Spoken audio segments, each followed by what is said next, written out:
जी हाँ दोस्तों, नमस्कार। एक बार फिर मैं हूं सत्येंद्र दाकड़ और आज लेके आया हूं केमिस्ट्री का एक और शानदार टॉपिक, जिसके बिना केमिस्ट्री की कल्पना करना भी मुझे लगता है कि बेकार है। केमिस्ट्री 11th की हो, 12th की हो, 9th की हो, 10th की हो, कहीं पर भी हो, लेकिन अगर बच्चों को इलेक्ट्रॉनिक विन्यास यानी इलेक्ट्रॉनिक कॉन्फ़िगरेशन यदि नहीं आता तो मान लीजिए कि उनको केमिस्ट्री का सी भी नहीं आता।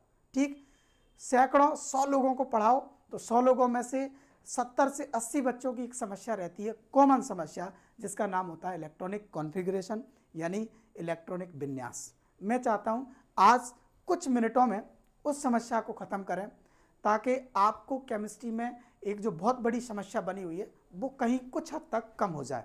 क्या होता है? होता कुछ ऐसा है कि एक एटम होता है ऐसा, ठीक, कोई भी सेंटर में न्यूक्लियस होता है, सब जानते हैं। सेल ऐसी होती हैं 1 2 3 4 5 डेड डेड डेड डैश आगे बढ़ती जाती। पहले में अकेला एस होता है, पहले में अकेला क्या होता है? एस होता है, फर्स्ट एस। दूसरे में एस और पी दो होते हैं, तीसरे में एस पी डी और चौथे में एस पी डी और एफ, पांचवे में ऐसे ही S P D F G वगैरह वगैरह ऐसे बढ़ता जाता है। अब इलेक्ट्रॉन किसमें कितने भरे जाते हैं तो आपको पता होगा, सबको मालूम है, कुछ बच्चों को नहीं पता, वो अच्छे से देखें। ठीक है, क्या होता है कि एस में एक डब्बा होता है। कितना होता है? एस में होता है एक डब्बा, पी में होते हैं 3 डब्बे, डब्बे का मतलब यहाँ ऑर्बिटल से है, डी में होते हैं 5 और एफ में होते हैं कितने दोस्त? 7। ठीक, और हर डब्बे में कितने इलेक्ट्रॉन भरे जाते हैं? 2।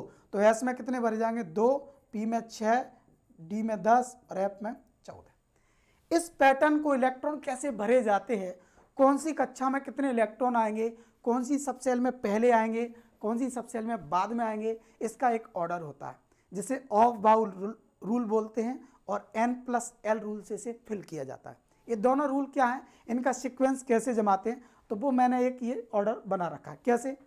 पहले में 1s, दूसरे में s और p, तीसरे में spd, चौथे में spdf, पांचवे में spdfg, यानी यहाँ भी होता है और यहाँ भी होता है, आगे ये सब और आगे तक होता है, लेकिन इनकी ज़रूरत नहीं पड़ती इसीलिए मैंने इनको छोड़ दिया।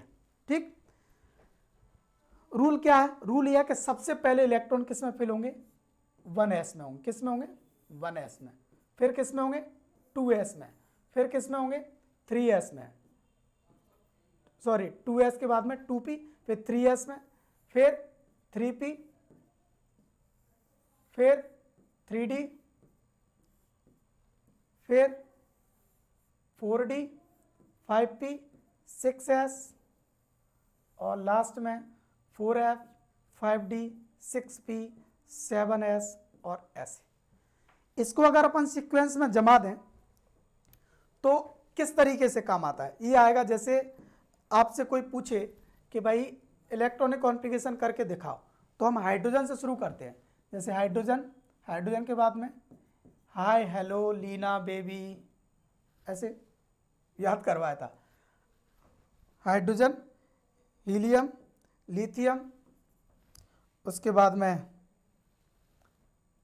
हाइड्रोलिथियम, beryllium, boron, carbon, nitrogen, oxygen, fluorine, neon और सोडियम। यहाँ तक मैं समझा देता हूँ, आगे पैटर्न में आप कर लोगे।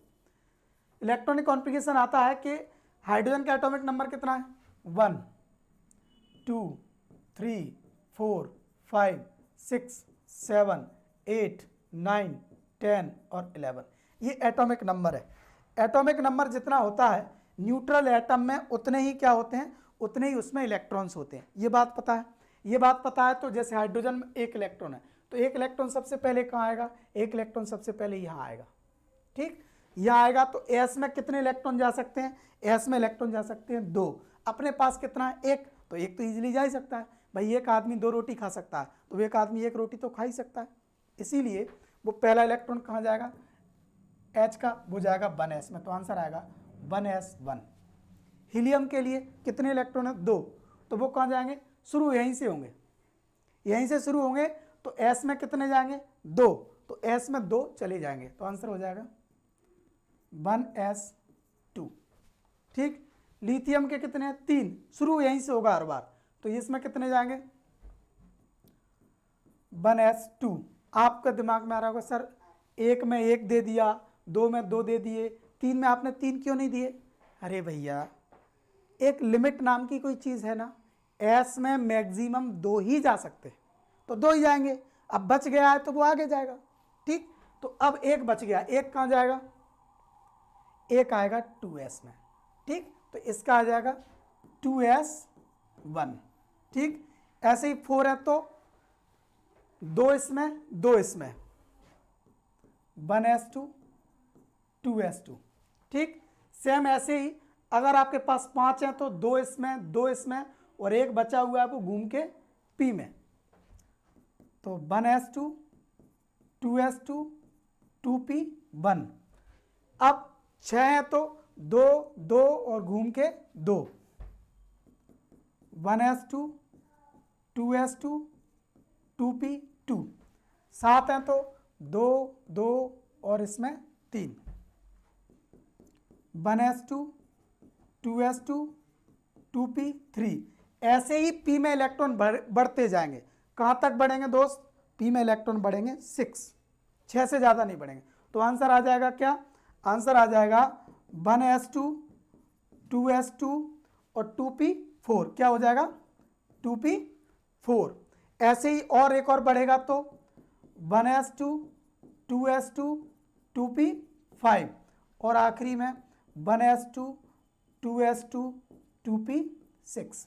अब 6 से ज़्यादा P में नहीं भरोगे क्योंकि P की लिमिट कितनी है? 6 ही है।